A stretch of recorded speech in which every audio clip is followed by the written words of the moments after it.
Good morning, everyone. It is Saturday, June 16th, 2015. Welcome to Morning Hair. I'm your host, a man called Hargrove.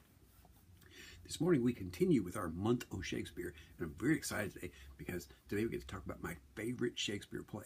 I have a favorite. Yeah. And it's not Macbeth or Hamlet or Julius Caesar. No.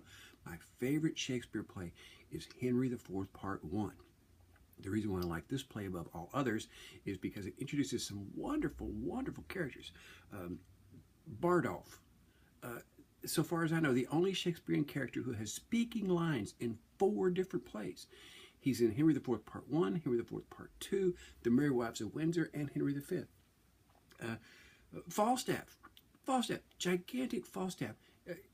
If you read Thor as a comic book, remember Thor's big fat friend Bolstag? He's sort of based on Falstaff. Great, big, huge, fat, cowardly, funny guy.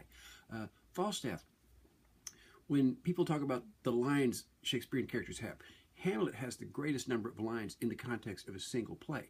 But the character with the most lines altogether is Sir John Falstaff, who speaks in 3 plays. Henry IV Part 1, Henry IV Part 2, and The Merry Wives of Windsor. Hotspur, Harry Percy, Hotspur the North. What a great guy who's got one of my favorite lines of all time, where he stands up before the fight and says, "Friends, the time of life is short. To spend that shortness basely, 'twould seem too long. So if we live, let's live to tread on kings. If die, brave death when princes die with us."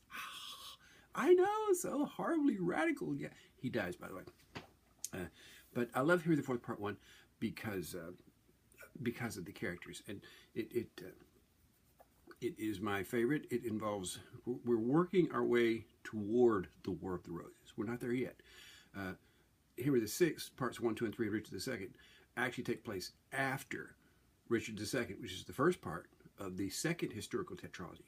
Richard II, who was deposed and replaced by Henry Bolingbroke, who became Henry IV, and he has 2 plays about him, and it's just a fascinating play, and I could read it again and again just to enjoy Falstaff.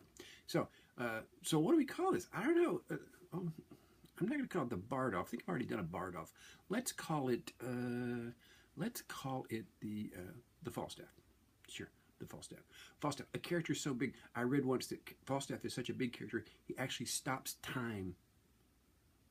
I don't know what that means. Sounds impressive though.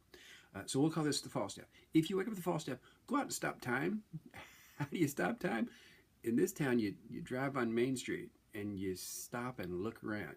You may not stop time, but you should stop traffic.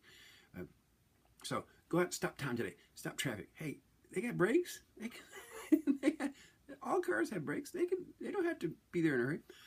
All right, that's it for today. Tomorrow we will continue our month of Shakespeare, and everybody have a good day. This is the second full day of my summer break vacation, which is why the sun's shining outside. I didn't get up to like 7 this morning, which is strange because the dog's accustomed to get up at 5. So of course he comes in and starts barking at 5:05. The alarm went off. I got to work on that. Got to get him a muzzle. Hey, see you tomorrow. Bye.